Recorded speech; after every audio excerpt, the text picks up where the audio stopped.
Good morning বন্ধুরা, সুপ্রভাত। সকাল সকাল চলে এসেছি আমার নতুন একটা নিউ ব্লগ ভিডিও নিয়ে তোমাদের সাথে বকবক করতে, কথা বলতে। তা চলো, আজ সিম্পল লাইফস্টাইল অফ মেদিনীতে তোমাদের অনেক অনেক অনেক ওয়েলকাম। দেখতেই পাচ্ছ ঘরটাকে অলরেডি আমি পরিষ্কার করে নিয়েছি, কিন্তু হ্যাঁ, কতক্ষণ থাকবে জানি না। আজ এই ঘরের বিছানার চাদরটাও আমি চেঞ্জ করে দিলাম। প্রতিটা ঘর একদম ঝাঁ চকচকে পরিষ্কার আর পরিষ্কার। তা চলো দেখি, একদম পরিষ্কার তো হয়েই গেল। তা দুটো ঘর, তারপরে একদম ঠাকুর ঘর থেকে টোটালি বাড়িটা আজ আমার ঝাঁ চকচকে, দেখি কতক্ষণ পরিষ্কার থাকে। যাই হোক চলো, তা দেখো বাড়িঘর যখন পরিষ্কার থাকে না, তখন কিন্তু মনটা খুব খুব ভালো লাগে, তাই না বলো? মনে হয় হ্যাঁ, একটা মানে কী বলবো, একটা নেগেটিভ এনার্জিগুলো সেটা চলে যায়, পজিটিভ এনার্জিটা চলে আসে। যাই হোক, আগের দিন সব ঘরটার পরিষ্কার করে নিয়েছি, আর আজকে চলে গেছি পুজোর দিকে। আজ হচ্ছে বৃহস্পতিবারের ঘরে লক্ষ্মী পুজো আছে, আর আছে তোমার একদম মনসা পুজো। তাহলে চলো আজকে ঘরের লক্ষ্মী পুজো মনসা পুজো দুটোই কমপ্লিট করি। আর আমাদের কি বলতো, ঘরের লক্ষ্মী পুজোর সে তো নিত্য পুজোই বলতে গেলে প্রত্যেক বৃহস্পতিবারে। তা এটাতে তো কোনো পুরোহিত লাগেই না, নিজেরাই আমরা করি, স্ত্রীরা সব বাড়িতেই করে। আর আমাদের যে মনসা পুজো না, সেটাও আমরা কি বলতো নিজেরাই করি।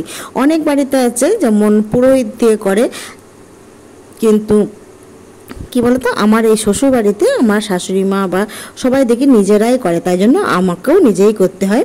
আর আমার বাপের বাড়িতে কিন্তু এটা নেই। আমার বাপের বাড়িতে আছে আবার ঠাকুর মশাইরা নিজে পুরোহিত রেখে পুজো করে, মনসা পুজো, সেখানে একরকম। তাই যে নিয়মটা কি বলতো, সব বাড়ির নিয়ম কিন্তু একরকম নয়, কিন্তু তুমি যেখানে থাকবে সেই নিয়মটা তো তোমাকে মানতেই হবে। তার জন্য চলো আমি আমাদের এখানকার নিয়ম মেনে যেমনভাবে পুজো করি।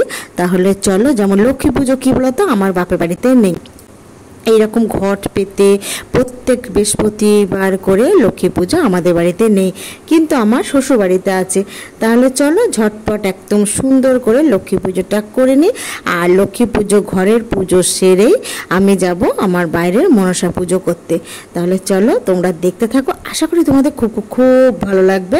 আর ঝটপট মানে আমার ঘরের পুজো সেরে নিয়ে আমি চলে যাব একদম আমার মনসা গাছে।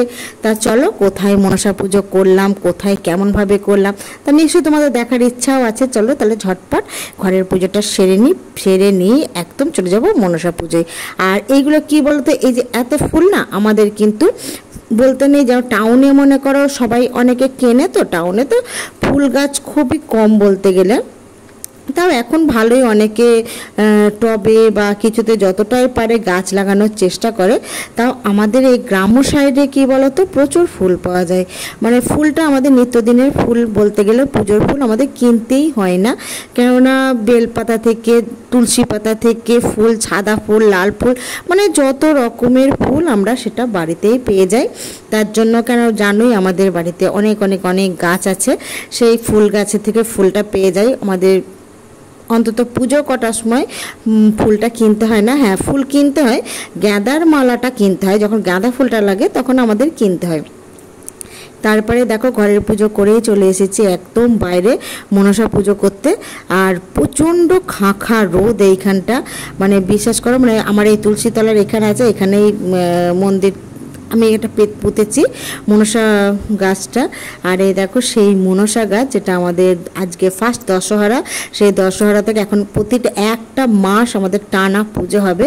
তা চলো, এই পুজোর দিনে আমাদের কি বলতো রান্না করতে নেই, পুরো নিরামিষ। মানে কেউ যদি ভাত খায়, আগের দিনের ভাত করে রাখতে হয়, জল দেওয়া, যেটা পান্তা ভাত বলে, জল দেওয়া ভাত, সেইটা খায়। আর আমরা খাই চিড়ে মুড়ি মুরগি এইসব, মানে ভাত আমরা খাই না আজকে। যারা পুজো করে তাদেরকে ভাত খেতে নেই। তাহলে চলো ঝটপট একদম আমাদের ঘরের মনসা ঠাকুরটাকে পুজো করে নিই। হ্যাঁ, আর কি বলতো, আমার নতুন বাড়িতে আমার এই ফার্স্ট টাইম একদম আমার নিজস্বভাবে এই মনসা পুজো করা, মানে কি বলবো, খুবই আনন্দ সহিত পুজোটা করছি। কারণ নতুন বাড়িতে বুঝতেই পারছো আমার শাশুড়ি মা যেমন যেমন করেন ঠিক তেমনভাবেই আমিও করার চেষ্টা করি। হ্যাঁ, হয়তো আমি ওনার মতো অতটা কিছু কিছু এক্সপার্ট নয় পুজোতে, কিন্তু আমি যতটা পারি আমি আমার মতো করে ঠাকুরকে সন্তুষ্ট করার চেষ্টা করি। জানি হয়তো অনেকে বলবে ওখানটা তোমাদের বসে করা উচিত, কিন্তু কী বলতো এত গরম না, মানে কি বলবো, পেরে উঠছি না। যাই হোক, তবে মন দিয়েই পুজো আচ্ছা করেছি। ওখানটা বসেছি, নিচে হালকা একটা মানে পাতা আছে যেটা তোমরা বুঝতে পারছো না। তাই যাই হোক, চলো তাহলে এখন আর কোনো কথা বলবো না, আগে ঝটপট পুজোটা করে নিই। পুজোটা এদিকে আমাদের এই তুলসী মঞ্জুরি আর প্রদীপ, আমার ছেলে ভিডিও করেছে, মনটা ভরে গেছে। যেটুকু পেরেছি আমি আমার মন খুলে মা মনসাকে আমি পুজো করেছি। আর দেখো ঘরের আমার গোপু সোনাদেরও একদম সব পুজো করে দিয়েছি। দিয়ে আমি একদম সন্ধেবেলার সকালে ঠাকুরগুলোকে পুজো করেছি। দেখেছো মানে কি আমাদের বলছে সব ফুলই আছে, শিব ঠাকুরের ফুল বলো, যা ফুল সব ফুলই পাওয়া যায়। তা চলো আজকের মতো আমি আমার ব্লগটা এখানেই শেষ করলাম। অনেক বক করলাম। আজকে বৃহস্পতিবার সকালবেলা আমার আজকে লক্ষ্মীর পাঁচালি পড়া হয়নি, তার জন্য ভাবলাম চলো আজকে সন্ধেবেলায় একদম লক্ষ্মীর পাঁচালিটা পড়েই আজকে আমি আমার ব্লগটা শেষ করলাম এখানেই। তাহলে সবাই ভালো থাকবে, সুস্থ থাকবে, সব সময় সাবধানে থাকবে। তাহলে চলো আমি আমার লক্ষ্মীর পাঁচালিটা পড়ে আজকের মতো ব্লগটা শেষ করলাম। চলো টাটা, জয় মা লক্ষ্মী, জয় মা লক্ষ্মী, জয় মা লক্ষ্মী।